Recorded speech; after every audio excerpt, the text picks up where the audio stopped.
Okay, yeah, I can see it now. So we did Bhagavad Gita chapter 10, verse 9. And the translation is, the thoughts of my pure devotees dwell in me. Their lives are fully devoted to my service, and they derive great satisfaction and bliss from always enlightening one another and conversing about me.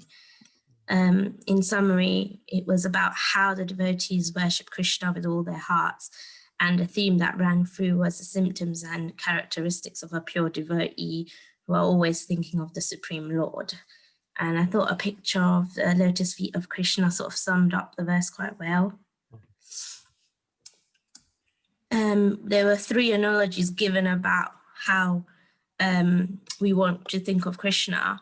The fish analogy was how a fish is separated from its natural state from out when it's it was mentioned fish cannot live out of water, and it's desperate to get back in the water. Similarly, we should be desperate to get back to Krishna, and pure devotees think of Krishna in their minds and hearts and only focus on him selflessly.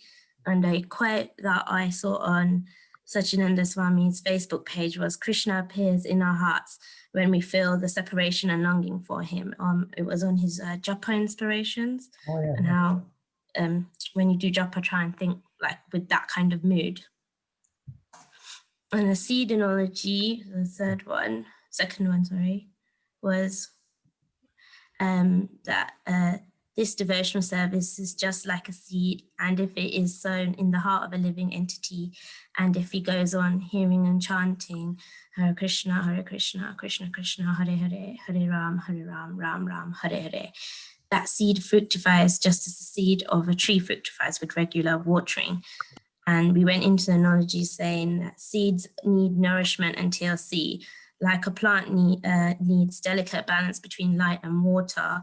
Similarly, KC devotees require hearing and chanting continuously, and that we have weeds growing.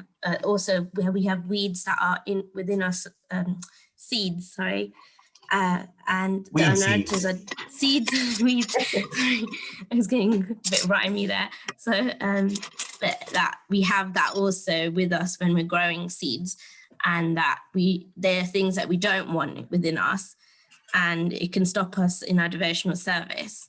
And we have to remove those because they can take over the garden. Similarly, anarthas can take over our life. And all seeds have a potential to become big trees. So we should choose wisely what ones we want to nurture in our garden and connect it back to Krishna. Nice. And the third analogy was boy and girl, that you have association of a boy and girl who give their full attention to one another, and that this is close to what a devotee feels about Krishna. And then we talked about the stages of devotees, and that a beginner devotee relishes devotional service, and a mature devotee is in a state of love of God.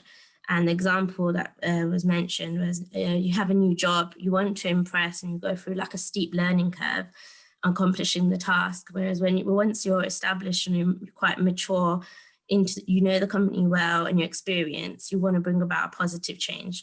So your focus changes from impressing to enjoying. Similarly, the symptoms of a mature devotee is that they want to share KC with others, and they're more focused and absorbed in Krishna. The other example was a mechanic story, and we mentioned about how you feel Krishna magic when you go to like temple morning activities and retreats and kirtans, and overall that's to do with the association and you're conversing on Krishna. And this was one of the pictures, conversation between Srila Prabhupada and a devotee, where a devotee asked, we are in Krishna consciousness, why do we sometimes fall into Maya? And Srila Prabhupada said, we are always in Maya and sometimes we fall into Krishna, which I really like. So yeah, that's it. Good, thank you. Very nice, thank you so much.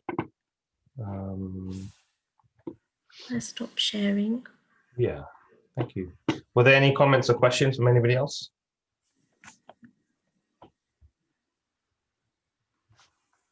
No? Okay. Okay, so let's move on. Very nice, nice summary. We are reading from verse 10 in chapter 10 today. And because Yash hasn't been here for a while, Yash, why don't you start us off with the Sanskrit? Sure, okay. Tesham satata yuktanam bhajatam pritipurvakam dadami buddhi yogam tam yena mam payanti te. Thank you. Anybody else? Go on, Neela. तेषां सततयुक्तानां भजतां प्रीतिपूर्वकं ददामि बुद्धियोगं तं येन मामुपयान्ति ते.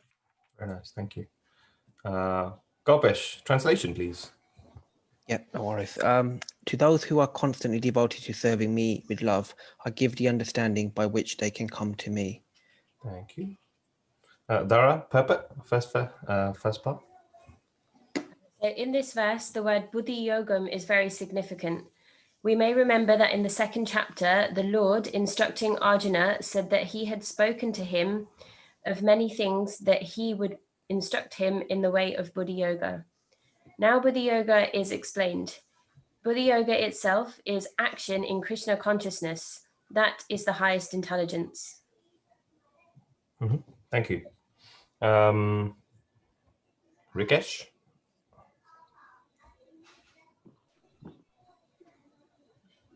Buddhi means intelligence, and yoga means mystic activities or mystic elevation. When one tries to go back home, back to Godhead, and takes fully to Krishna consciousness in devotional service, his action is called Buddhi Yoga. In other words, Buddhi Yoga is the process by which one gets out of the entanglement of this material world. The ultimate goal of progress is Krishna. People do not know this, therefore the association of devotees and a bona fide spiritual master are important. One should know that the goal is Krishna, and when the goal is assigned, then the path is slowly but progressively traversed, and the ultimate goal is achieved. Thank you. Gerta, would you like to read, if you're able to? Hare Krishna. Hare Krishna, welcome back. When a person knows the goal of life, but is addicted to the fruits of activities, he is acting in karma yoga. When he knows that the goal is Krishna, but he takes pleasure in mental speculation to understand Krishna, he is acting in jnana yoga. And when he knows the goal and seeks Krishna completely in Krishna consciousness and devotional service, he is acting in bhakti yoga or buddhi yoga, which is the complete yoga. This complete yoga is the highest perfectional stage of life. Thank you.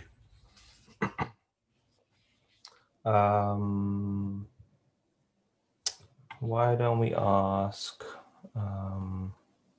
Shreya, why don't you read today? This next bit.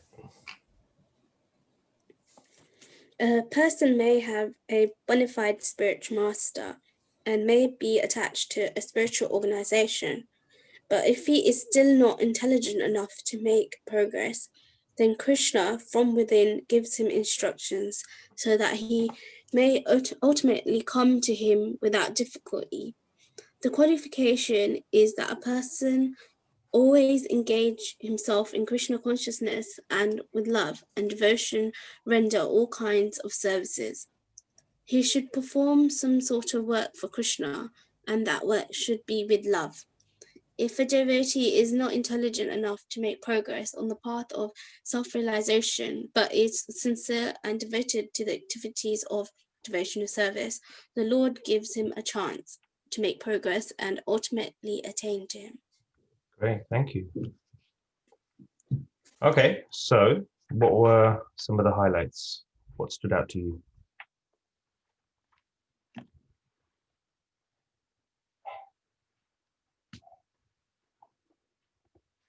Harsha, why don't you start us off?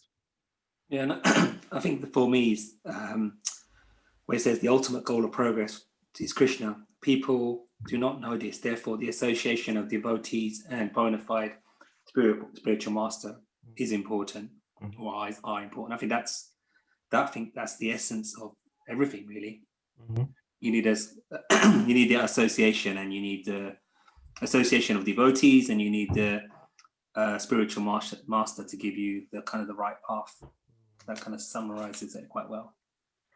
I love that line. The ultimate goal of progress is Krishna. What does that mean to everybody? That line. In the first paragraph, towards the end, maybe just about 2/3 of the way through. Any thoughts?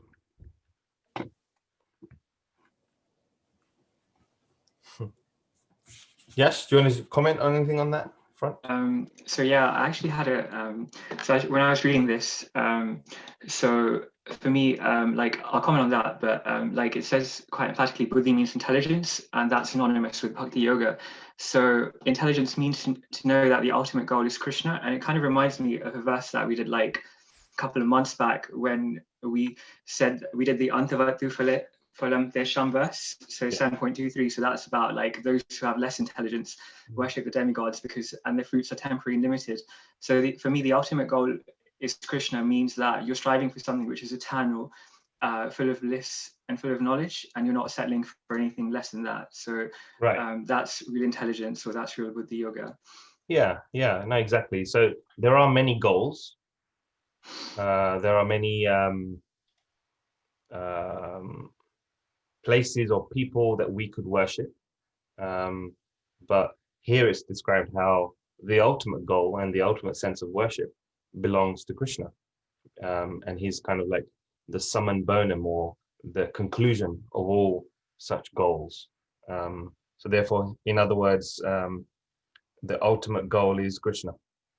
And any kind of progress we can make in relation to that is of our utmost, importance for us as devotees of Krishna. So other things may come and go, and other people may come and go in our journeys in life or lifetimes, and we need to remember Krishna being the cause of all of those different personalities, like demigods that you mentioned, who may be worshipped in many ways in different people's hearts. Okay, good. Okay, good, nice. Anybody else? What else stood out to you? I mean, even from the translation, there's so many nice words, and why particular words were chosen. It's nice to unpack it a little bit. So we're seeing a few words that we've seen a few times already in different translations of different verses. So what stood out from the translation? What are the key words, the operative words?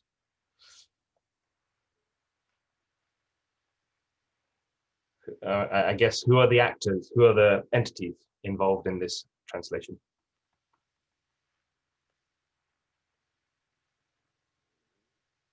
Tara?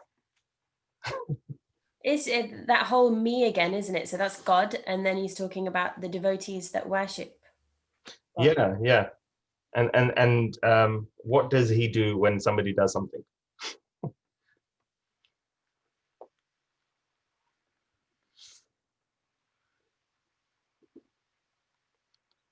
So in other words, who does Krishna pay attention to? Those who are... Go on, Shreya. You're on mute. Are you saying devoted? The sincere Yeah, devoted? but constantly devoted. Yeah, Constantly devoted, isn't it? We've seen that before already, like it's come up a few times. Always enlightening one another in the previous verse. Prior to that, it was, they worship me with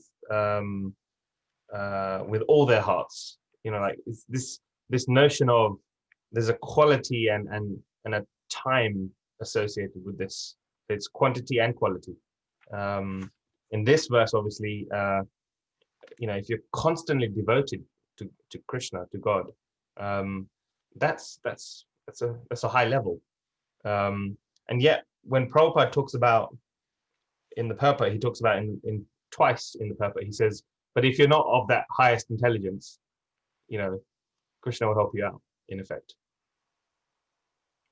And then what else? Like this verse is again like the key phrase that Prabhupada picks up on is which phrase? Right at the beginning of this purport. Is it buddhi? Buddhi yoga? Yeah, buddhi yogam. What does that mean to you? How would you convey that? Intelligence. Buddhi means intelligence. Mm-hmm. And so what's buddhi yoga? Intelligence yoga. Yeah. Okay. So Prabhupada gives a definition. If you do want to have a look in the, anybody can jump in here. He gives a definition in the purport. What does buddhi yoga mean? Rikesh? Yeah, real intelligence. Okay. Good. Yeah. Okay. It gives us a bit more actually. There's a little bit more in the first paragraph. It says buddhi means intelligence and yoga means mystic activities or mystic elevation. Right, yeah. And just before that, he gives the definition of buddhi yoga itself.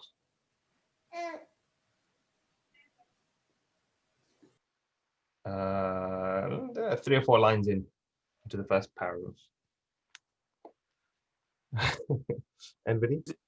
Action in Krishna consciousness. Yeah, there you go. Okay, so this starts becoming a bit more practical now. It's not just, oh, we have to be really smart and intelligent. But what does it actually mean? How do we know somebody's intelligent?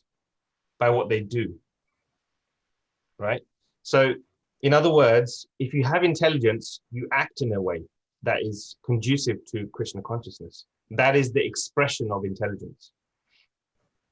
Like I give you an example. If we're going to work and we think we can just rock up whenever and everything will be fine, and maybe you get the work done fine, but what kind of impression does that create for others around you and your managers and people who look up to you as well? Like, how would they regard that? I'm just throwing it out there. How would people feel if somebody's sloppy with their time? How would people perceive them? It's arrogant and disrespectful. Wow. Yeah, exactly. Yeah. A little bit conceited. Yeah, absolutely. A little bit, not really following the rules. And what else is the impression of that person in other people's eye? If they're constantly late and whatever, how do people perceive them? That they don't care. Yeah. And the actions speak louder than whatever they may say or do. Whatever they say and what they do is speaks volumes, right?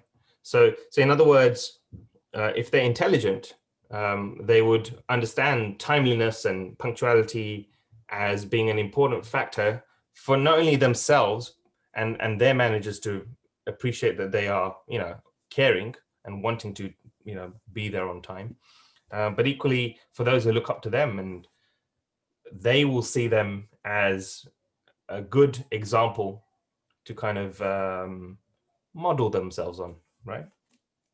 So what you say is one thing, but what you do is actually an expression of your heart.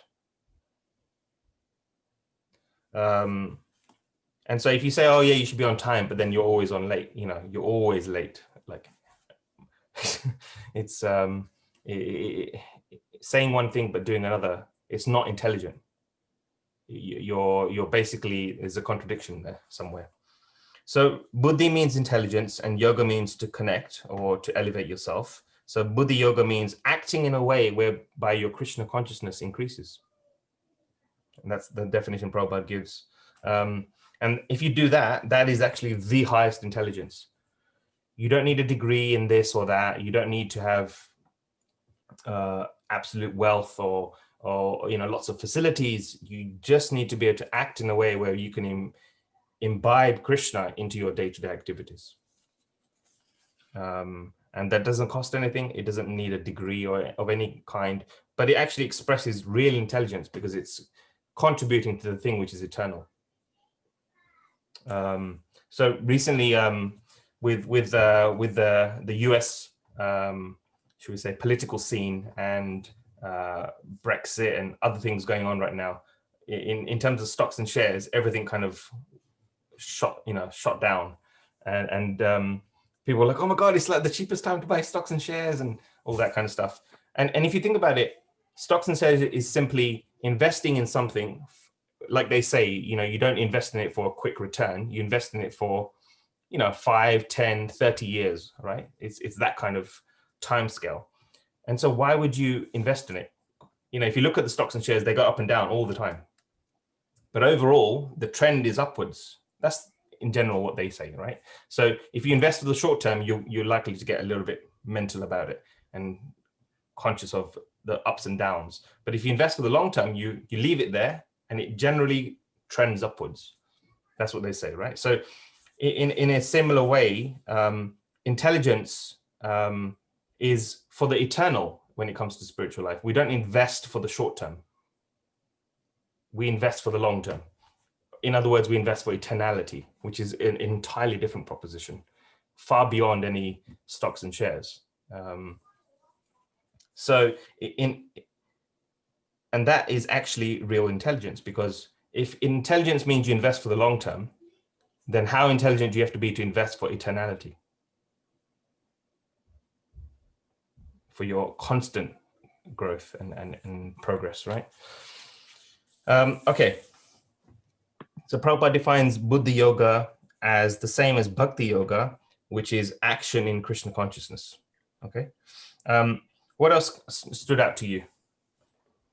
What did you take away from the second paragraph?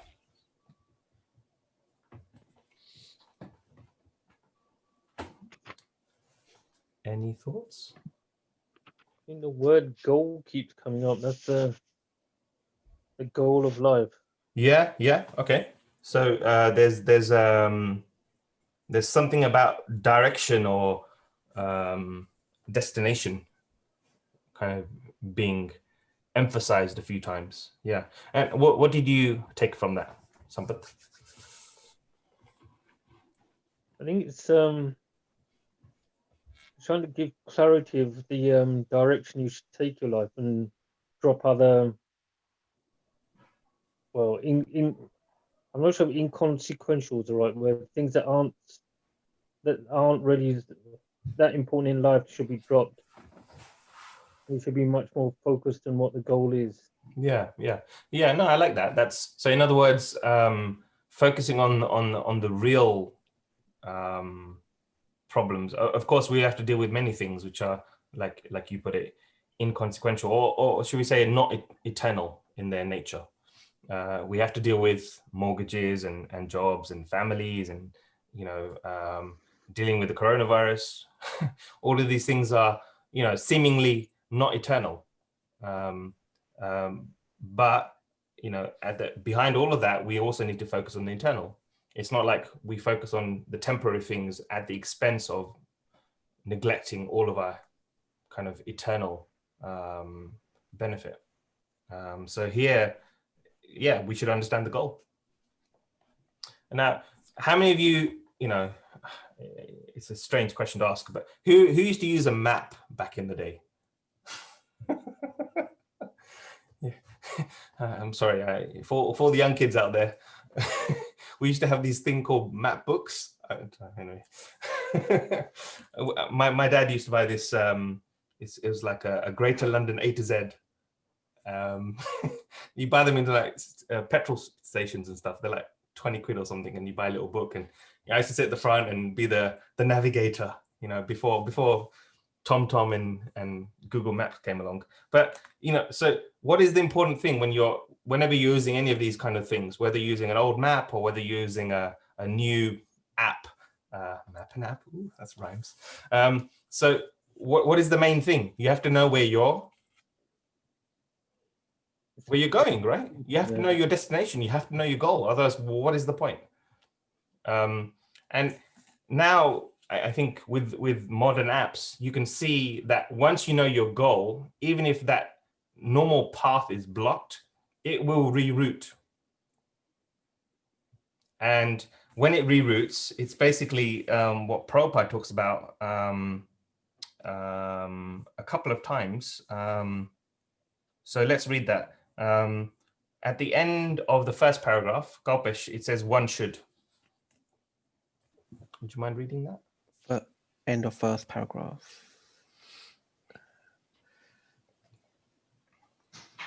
Yeah, one should know that the goal is Krishna, and that when the goal is assigned, then the path is slowly but progressively traversed, and the ultimate goal is achieved. Okay. Does that not sound like, our experience of how it is when we use a map? It reroutes, and the fact is, even if one route doesn't work, you'll find another way, slowly but progressively. Because the goal is already set, your destination is already set. And so the confusion comes about when when people do not know that this is the goal. And that's the bit I think Harsha was mentioning as well. Like, people do not know this. And the only way you can come to know this, as Prabhupada mentions, is in two ways.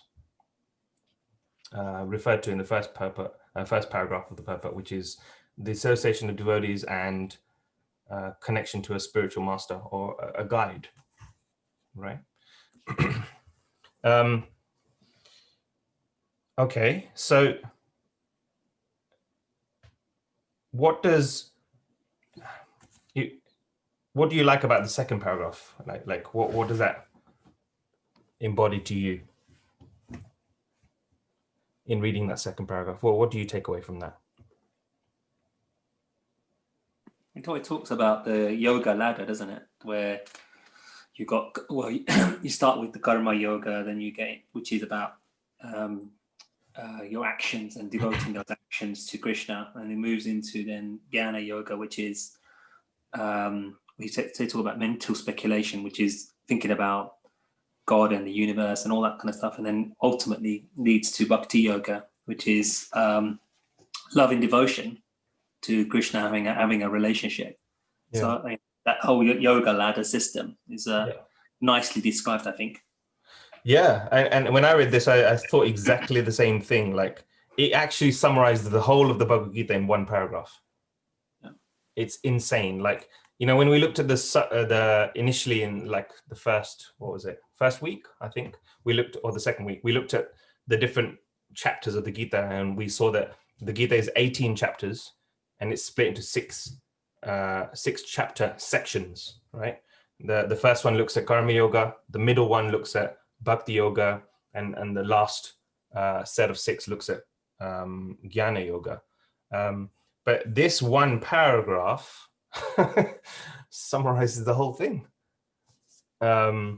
because it basically says that somebody can act in a particular way, even though they know Krishna, they're addicted to fruits of activities. So they can do karma yoga.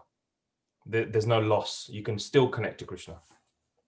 Somebody else who knows that Krishna is the goal, but is quite mental about, I don't mean mentally off their rocker, but I mean they are analytical in their study and pursuit of spirituality. They can pursue jnana yoga, right? So again, there's no loss. You can still connect to Krishna.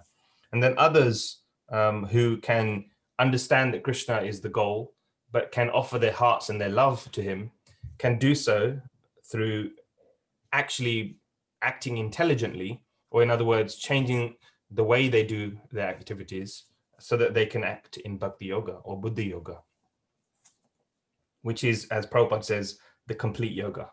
So in other words, the other yoga, the other 2 yoga systems, jnana yoga and karma yoga, they facilitate bhakti yoga, which is actually the goal in the end.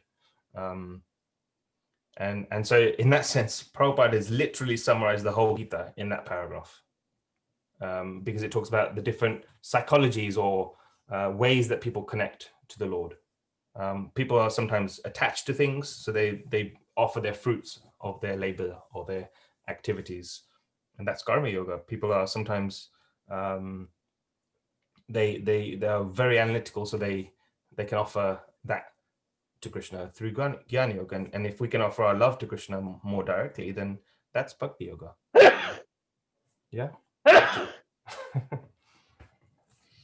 Okay. Any questions on that so far?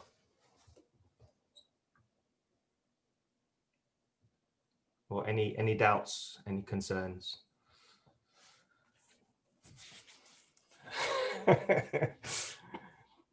Is Nathan off screen?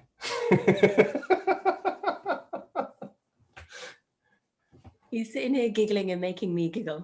Okay, good. Okay, so I guess the question is, how do we become constantly devoted? How can we attract Krishna's attention because we're serving him with love? What is that? How do we practically do that? I quite like the first paragraph summary of Buddhi Yoga bits where it says, when one tries to go back home, back to Godhead, and takes fully to Krishna consciousness and devotional service, his action is called Buddhi Yoga. Then it says, in other words, Buddhi Yoga is a process by which one gets out of the entanglement of this material world. Right. So it's just having that goal of getting out of this material world and going back to Godhead. So when one tries to go back to Godhead with the intention to serve Krishna, that's how one gets untangled. Okay, nice. So in other words, you're saying have the goal in mind, and then act in a way whereby it takes you out of this entanglement, so that you can achieve that goal, so that we can, actually get out of this cycle. Yeah, nice. It just says, sorry. No, go. It just says in the consciousness in devotional service. So it's not just trying to get liberated, it's actually trying to serve Krishna. Yeah. Yeah, the motivation and the intention is very important. And I guess my question is, how can we get to that point whereby we are acting in Buddha Yoga? Or in other words, we are having that right proper consciousness. How do we get there?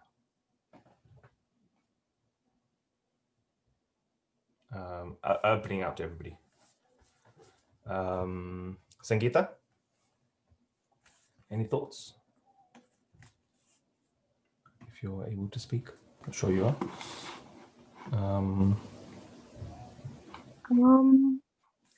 How to get there? How do we become constantly devoted? How do we achieve this Buddhi Yoga? How do we come to that state?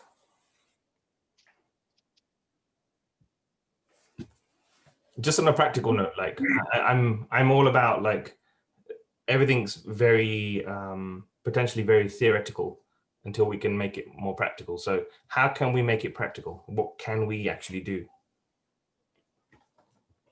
Now, I mean, another way of asking the question is, how do we surrender? Because we keep hearing this notion, oh, we need to surrender. Those who surrendered to me, the rare souls who surrendered to me after many, many lifetimes. What is surrender? I mean, it feels like a gray area for me to kind of understand that. How would we practically understand what surrender means? Big question, perhaps, but yeah. Well, I think the practical side, well, I feel like those were two questions. So maybe the practical side would be it for me, it draws back to chapter 9, where we spoke about the actions of a pure devotee. The activities that they participate in. So, like hearing, chanting, singing, glorifying Mm-hmm. the Nine Lord. processes of devotional service. Yeah, yeah, nice. And then the surrender aspect for me is, I think, just having that faith that whatever happens, or you know that well, you can depend on the Lord, and well, actually, oh, this is quite challenging. Yeah, okay, no, all right, that's fine. So let me ask it a different way, and let's open this up a little bit. What stops us becoming more Christian conscious? Let me ask you that. What are some of the reasons we may have personally, or that we see around us? What stops us becoming more Christian conscious?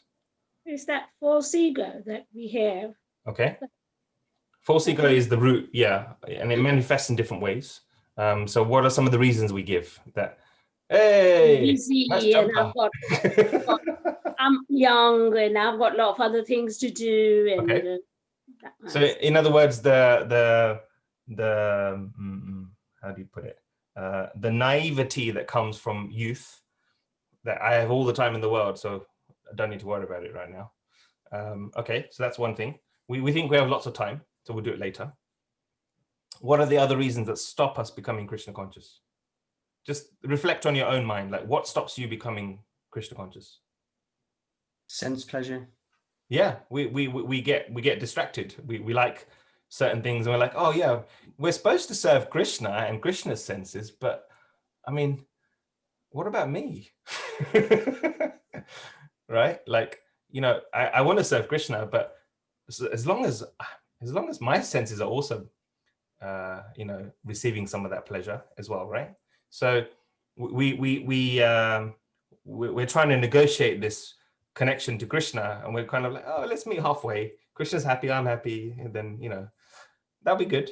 That'd be good. Okay, what else? What else stops us? I guess your environment as well, the people you surround yourself with. You know, your association, absolutely. Yeah, your environment, your association, they have more of an impact than we might realize. You know, the example I like to give is, you can be a warm person, like physically warm temperature-wise, but if you go to a cold room, you know, like, have you ever been to a walk-in refrigerator in some of these like cold, like restaurants have cold rooms and stuff like that, and it doesn't matter how warm you are, after a minute or two, you're like, oh, it's cold. You know, you feel the chills, and there's no amount of warmth that you may have that can prevent you from feeling cold. So in a similar way, if we're constantly surrounded by people who are cold in their Krishna consciousness, and that's all we have as our constant association, then after some time, we're going to start feeling cold as well. And we're like, oh, what's this Krishna consciousness anyway? We don't need it. And so we lose that warmth or that spark or that fire of Krishna consciousness, because we're surrounding ourselves with people, you know, either by choice, sometimes by other forces, but mostly by choice.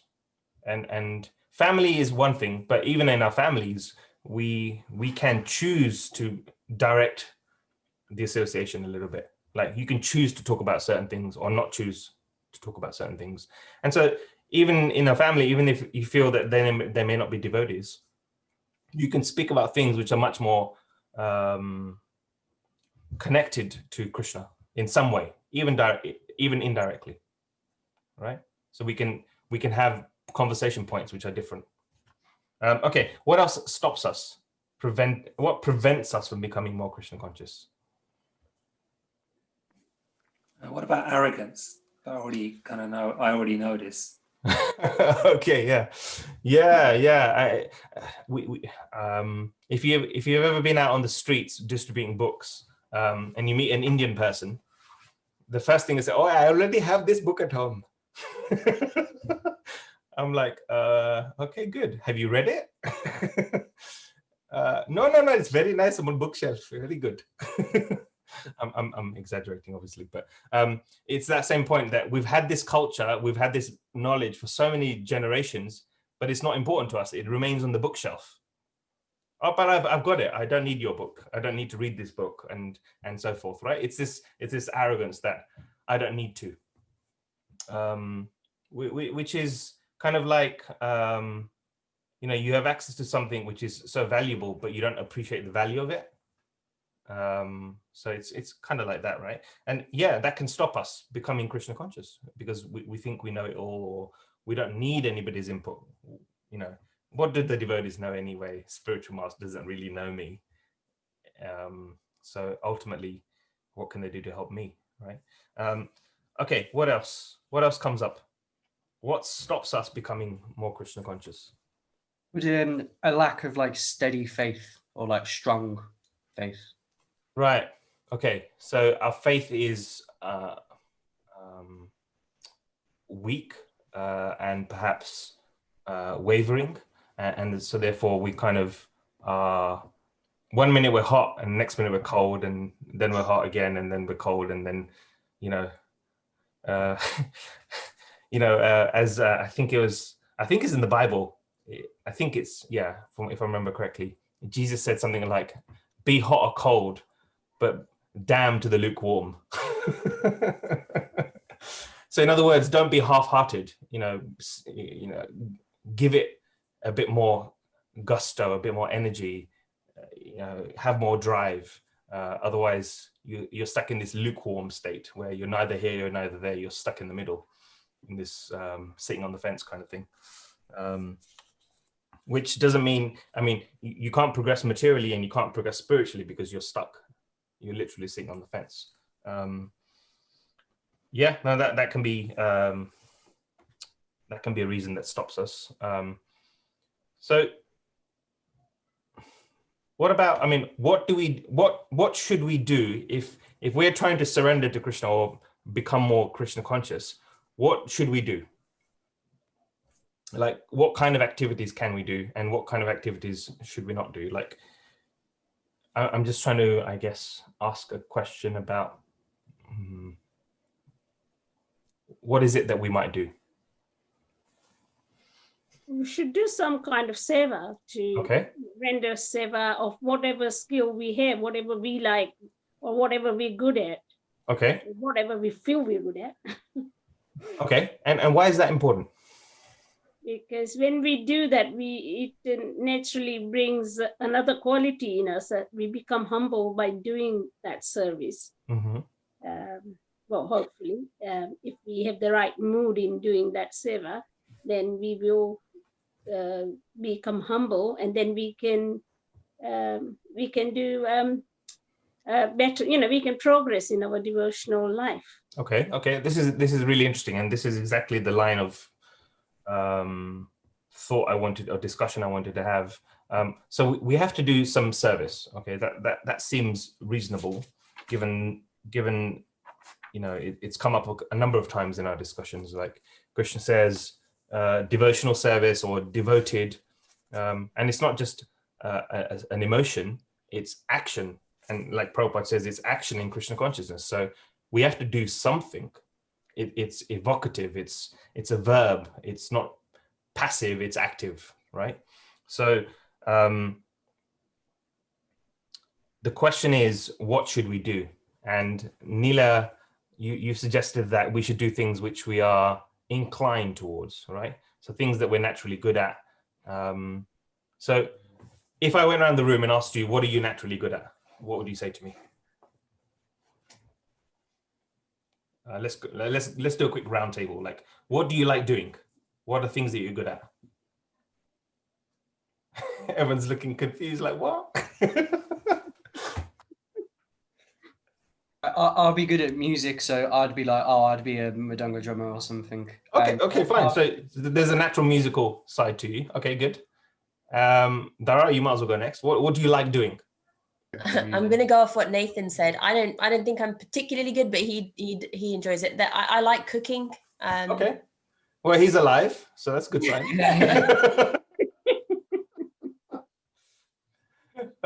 He might not survive without you, you know. Okay, good. All right, so the cooking, music, what else? What are you good at? Yash, what are you good at? I'm still figuring it out, but I think I like learning verses. Okay, good. Yeah, I mean, you do it with your eyes closed and you make it look easy. I think you're good at it, seriously. Yeah, I'd say that. Okay, good. And Harsha, what are you good at? Well, not much. I think. Oh, come on. No. I think I think I like networking. That's my job, right? So kind of the sales and networking. So you like connecting with devotees and you like speaking to them? Yeah. Nice. Okay, good. Kalpesh, what are you good at? Oh gosh, I'll put you on the spot. It's coming, everybody. I really like sport, so I guess anything around sort of playing football, tennis, and just most sports. So I've got a passion for that. So you like physical, something more physical. Yeah, and I think it's a competitive edge. Just Okay. Enjoy that. Oh, interesting. Okay, good. Amit.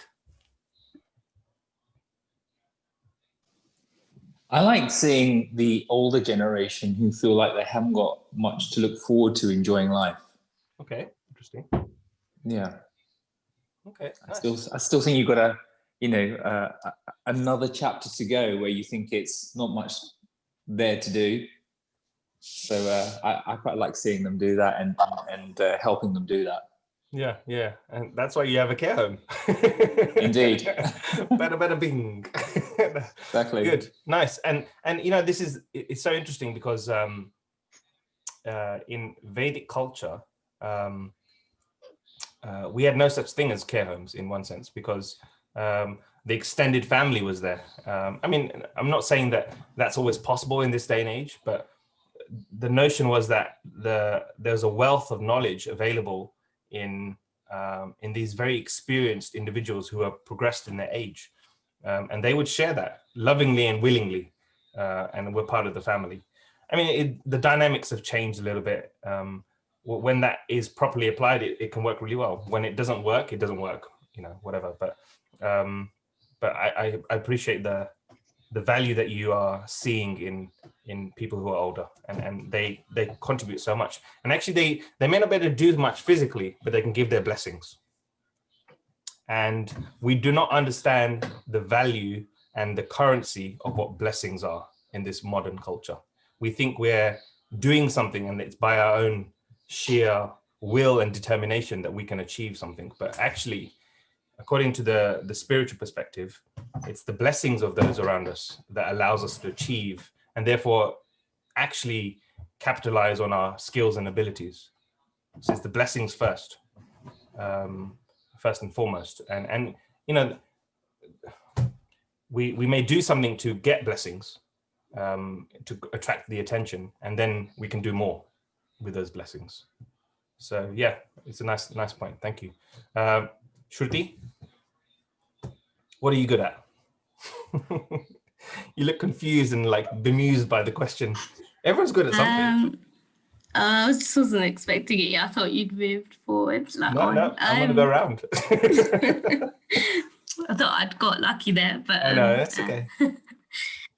Creative stuff, like I like to cook, and I like to make things if I can. I mean, Like they're not crafty really things? that good. Yeah, crafty stuff. Yeah. Yamuna said she likes making crafty things too. Thanks. Yeah. Okay, Gerta, what are you good at?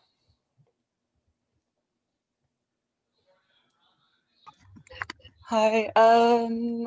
Well, I like music, and I used to like children until I started teaching in a primary school. No, it's good. It has its challenge. I think every teacher is like, yeah, I used to like kids.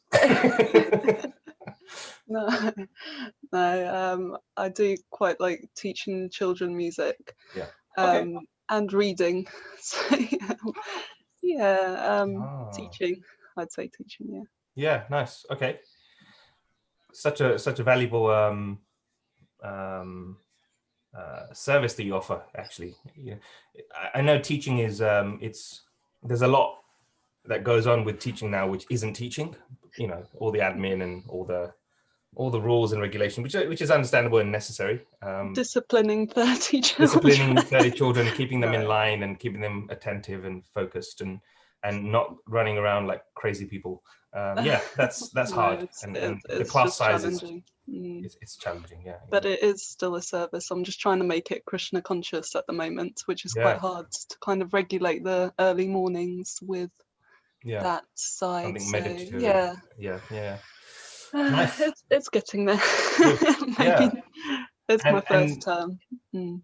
I mean, exactly. And you know, like it's planting that seed in their hearts, because that's those individuals become the leaders of tomorrow. So it's so important. It's such a valuable service, and therefore teaching is Brahminical. It's in the Vedic culture, teaching was done by people who had a very giving disposition. They didn't take, but they gave freely. So it's very nice. Thank you. Sampath, what do you like to do? Passion-wise, again, it's something like Kopra said, I like physical activities. But Mhm. in terms of savor, I think I can't cook much. I tend to do the washing up when we have services. That's also, you know, seriously, washing up is a strong part of cooking. And if you don't wash up, oh my God, everything stops to a halt. Like cooking involves cleaning at the same time. Yeah. One of our, you know, if you've heard these prayers that are sung in the mornings, you know, when the deities are dressed for the first time that day, there's these prayers sung by Yamuna Devi Dasi, you know, the Govindam prayers. Yeah. Right. So Yamuna Devi, she's an amazing cook that was taught by Prabhupada personally. And she gave this class. She was an expert cook.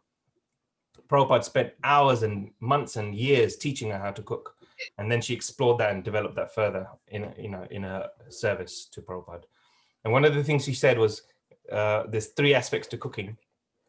Surprisingly, cleaning is one of the biggest aspects of cooking. So as you cook, you have to clean as you go along, kind of thing, not just pile up a big mess and then leave it for someone else to do. That's not cooking in its proper sense. So she made us, you know, that's a valuable contribution. Washing the dishes. Yes. I like to think I'm a bit of a connoisseur in that.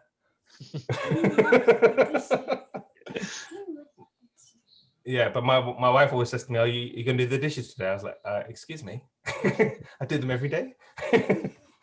So anyway, Ravi, what do you like to do for Krishna, or what would you like to do in your? What do you like doing that you might do for Krishna? I like to talk to people. Yeah, I've seen. It's good. You're a good networker, like Harshal. Yeah, I like networking, and I do service like Kirtan London, and in that service I like talk to new people and like just, you know, get to know them. Yeah. And then share. So yeah, like networking. Nice. At work as well, I do the same. Yeah, there you go. And you're good at it too. So, you know, it's nice that you can see that strength and apply it in work and in your service as well. So that's nice. Shreya? Mine is cooking. I enjoy cooking. Just cooking? What do you like about cooking? Just feeding, like making sure it's to everyone's requirements. Yeah, that kind of thing. Okay. So you like to do things that please others in the way you cook. Yeah, nice. Pratik, what do you like to do? What are your strengths? I really like sports and landscape photography. But Oh an issue wow! Okay. An issue I've been having is I don't know how to use those in Krishna service. Well, if you play sports, then you can be active and then you're healthy, and then you can jump around in Kirtan when the time is right again. I guess, yeah. staying healthy, Prabhupada gave this maxim, which is really important actually, and something I need to apply myself. He said that health comes first, then your sadhana, or your personal spiritual practice, in other words, your japa and your offering of food and all of that kind of stuff, but your personal service. So that's health, sadhana, and then service, in that order. So if your health is not good, that means your sadhana may not, be as good. And if your sadhana is not that good, your service won't be as good. So health, sadhana, service. So being healthy is it's not a bad thing. I mean, ultimately, our bodies are machines, right? So we have to keep them functioning and high functioning, not just functioning, not just getting by and surviving, but we should be high functioning. So, getting enough sleep, getting enough rest, but also having enough activity, including sports. And then we can be high functioning. Sure. Quick question. Is I heard, I don't know if this is true, is wrestling considered a Vaishnava sport? Is that true? Is that, I don't know. Yeah, Yamanas is telling me Krishna wrestles with his friends. So, okay. Is that anything else? No. Okay. All right. Fine. So Vedic sports. So wrestling that we see in WWF, that's not wrestling. That's just dramatics, and it's not wrestling in its true sense. But wrestling in the sense that you physically, you wrangle each other and you get each other down and you get each other into locks and so forth. Not to hurt them, but just to express and physically exert yourself in that way. So it's kind of like an exercise, right? So wrestling is, and swimming as well, are regarded as two things which you can do physically, which are regarded well in as much as Ayurvedically they you can swim without going in. You don't break into a sweat and become overly exhausted as a result of it. Wrestling also you can do in a certain way if you do it well. But the main thing is Ayurvedically, it regards exercise as something a little bit different. If you look at yoga is very gentle. It's not, should we say, it's not exerting yourself by, exhausting yourself in breathing heavily and going through all the, respiratory kind of conditions that we go through when we go to the gym. That's not what yoga does. It's very different. It's a very gentle form of exercise. And it's different. It's a different science because it doesn't exert the body. Because again, there's a reason behind that. We have a fixed number of breaths that are allotted to us as individuals. So if we do exercise where you exert more breath because you have to breathe faster and you're breathing harder, right? Then that means you're using up your quota. Does that make sense? So in other words, yoga is better because it actually limits the amount of breathing you do. In fact, you actually breathe less if you do it well. And experienced practiced yoga people, you'll find that they can breathe very little and still perform all the different yogic postures. And the yoga postures are very different in the way they work, in that they target particular organs in the body, and in that way they stimulate them in a particular way without much energy and without much force, and that releases certain toxins and blocks and other things, which if you do physical exercise you could achieve the same thing, but you have to spend a lot more energy and do a lot more work to get the same result. So in the same sense, it's kind of like, if the goal is to become healthy and I can do that by exerting less energy, then actually it's more intelligent. And some people argue that yoga doesn't allow you to lose weight and other things, but actually it does. Because again, yoga deals with the mind, and it's a lifestyle. It's not just going to the gym. So you can actually change your diet. You can do certain postures which stimulate your digestive system, which allows you to lose weight. So some people say that, oh, it's not cardiovascular and all that. Yeah, but that's one approach to physical exercise, and which stimulates the body in a certain way. But if you appreciate that we have a limited number of breaths that are allocated to us, the idea is let's use our breath to speak about Krishna, not just run around in the gym, which is definitely still one way of doing things. I'm not saying don't go to the gym, but anyway, I hope that answers your question in a roundabout sort of way. But yeah, wrestling and swimming. Okay, we didn't go around everybody to everybody. Rajiv, what do you like to do? Oh, sorry, I thought you finished with everyone.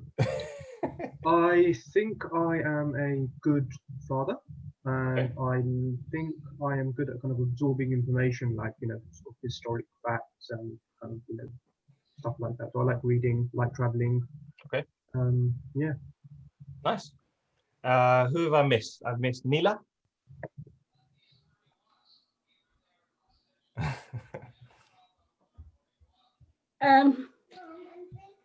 Well, cooking is something I've done for 40 years plus, cooking, but I'm Just for a little while then.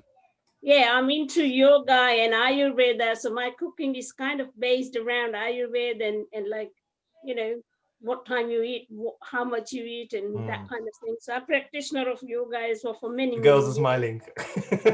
Yeah, there's loads. Yeah, I love dancing garbas and singing garbas, and now I do like dancing to the Mahamantra, and so this just so much. Yeah. Okay. Thank you, Rikesh. I think there's probably some of the active sides of sports, football, cricket, and this. I used to run lots of clubs where mates used to join up, and then youngsters, which is still going. So that's quite good, even though I can't play anymore. But as needless as Pratiksha, my wife's got me into yoga and some of the Ayurvedic side. Okay. So combining the two is quite interesting because I need to look after my joints now because they're all over the place. Yeah. No, we're not even used to sitting on the floor. Like if kids don't kind of sit on the floor after like 15 years of age, then everything stiffens up and they always just sit on sofas. And then if you ask them to sit on the floor, oh my God, it's like, what are you asking me to do? Like, how dare you? So yeah, flexibility and that nimbleness is sometimes lost as we've not had that practice. But do what you can and don't exert yourself in that way. Have I missed anybody? Who have I not got? Shilan and Sangeeta. Oh, Shilan, yes. Shilan, what do you like to do? I like to socialize. Yep. And speak to people. Yeah. That's what I do in my day job. I know, right? He's a recruitment consultant, so yeah, he kind of helps people find jobs. So he does a lot of speaking all day long, and he's good at it. Yeah. I'm not very good at it, but where I can, I'll try and talk to people about Krishna and get them to think outside the box. Yeah. Very good, thank you. Who else? Have I missed anybody else? Sangeeta. Oh, Sangeeta. Sorry. What do you like to do? I like to paint and design, but I'm not sure if I'm good at it. So you like to what all the time? Paint and design. Oh, paint, yes. Yeah, she's super creative. Like she paints like clothes and stuff. Like it's not even like I do a little painting on a piece of paper. It's like she'll deck out some clothing with all these ornate designs and so. So yeah, she's very creative. So why am I asking you all of this question? Like you guys are like, oh, come on, man, don't put me on the spot. Well, the reason is because when I ask you, how do you surrender to Krishna? The question is more, what are you good at and what can you offer to Krishna with the things that you're good at? The question is not, oh, what can you do that you dislike the most? And you think, I'll offer that to Krishna because that shows more surrender.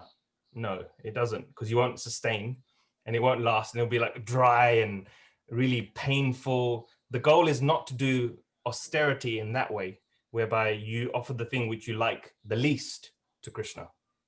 Better you know the things that you like doing and see how you can connect those to Krishna. That's what surrender means. Surrender means that we can positively engage in those things that we're going to engage in anyway. Like all of you smiled when you described the various things that you like doing, whether it's cooking or playing sports or talking to people. You know, you may like reading or gardening or looking after your children, you know, whatever it may be. When we do that with Krishna in mind, or we can do that as an offering to Krishna, and it may even come down to like we're cleaning the house because we have to clean the house, but whilst we're cleaning the house, let's put some kirtan on, you know, let's listen to a class. Let's, if we have to do something, even if you're having a bath or, you know, in the bathroom in the morning, play something whilst you're doing that. It's not that we have to find specific time to find an opportunity to connect Krishna into that experience. But if you're getting ready in the morning and it only takes you 15 minutes, half an hour, whatever it is, play something, listen to something whilst you're going through that, even in the bathroom, no problem. Don't try and find special time slots to fit Krishna in. Make Krishna part of your day-to-day life. So if you listen to nothing else and you only listen to that for, you know, 15 minutes, 20 minutes whilst you're getting ready in the morning, every morning, make that your thing.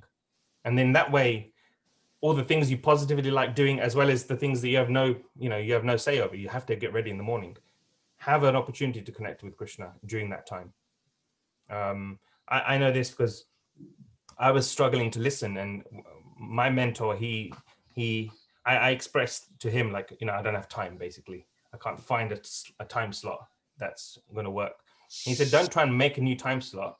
Find a time slot the way you don't have an opportunity to do anything else anyway, and just play something so you can listen. So if you're getting ready in the morning, do that.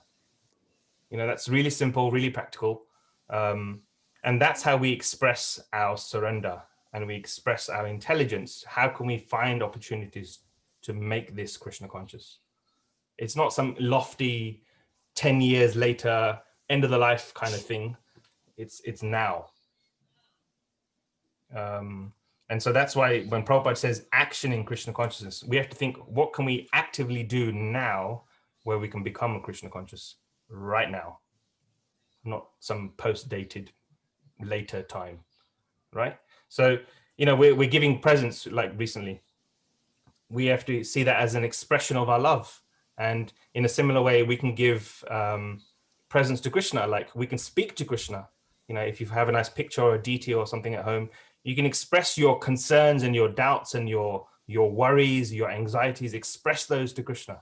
When you go and see Krishna in the temple, you express your heart. And that's the whole point of what darshan means. It's not that we're supposed to see the Lord, but actually we're giving the opportunity to the Lord to see us.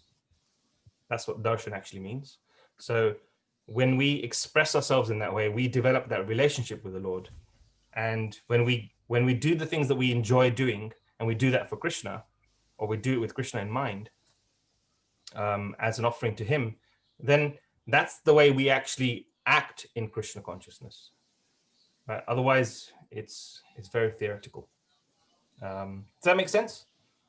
So all of you have the opportunity to connect with Krishna in all the ways that you have described so far. All of your various hobbies and your passions and your desires that you've all expressed just now, all of that can be offered to Krishna. And that's what we should be doing, positive engagement. We're going to do those things anyway, so why not make it Krishna conscious? I was speaking to Amit the other day, and was it you were telling me you were playing golf? You have some golf friends, right? So, you know, there's a, I can't remember, I think it was Bag of Ants, wasn't it? There's that story of Will Smith plays a character, and he talks about how, you know, in effect, he's expressing some of the sentiments and teachings of the Bhagavad Gita in his golf, right? So, so in that way, like, we can connect everything to Krishna. There is nothing we cannot connect to Krishna. So look for the ways that you can constantly devote yourself with love and understanding, and then Krishna will give you the intelligence by which you can come to him. And that's the point I think I'll end with, because we need to wrap up. But Krishna gives the intelligence. It's not us. He gives the intelligence, but we have to express ourselves through devotion, and then he'll give that intelligence by his own accord. So in final kind of summary, let's read the last sentence of the purport. Nathan, why don't you read it for us? If a devotee. Oh, hang on, wait.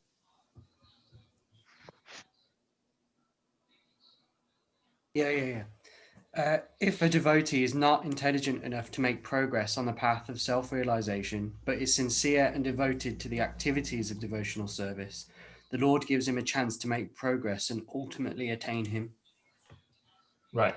So in other words, do not aim for perfection, aim for progress. People get caught up in this like, oh, I'm not perfect, I'm not this, I'm not that, and I'm not this devotee that I have in mind, which is my archetype of what a devotee means. All of those mental blocks, so like you compare so much, like it's debilitating, like the way we compare things. Don't compare. Understand that it's about progress and not perfection. But if you do make progress, like, you know, that old story, the rabbit and the tortoise. The tortoise makes slow and steady progress, and the rabbit gets it's a little bit bodacious and it kind of goes ahead and rests on its laurels, and then eventually the tortoise takes over, right? And actually wins the race. So don't become a shooting star. Instead, make steady progress and steady progress, even if we don't feel like we're not intelligent enough, or we're not devoted enough, or we're not this or we're not that. Be sincere and devoted.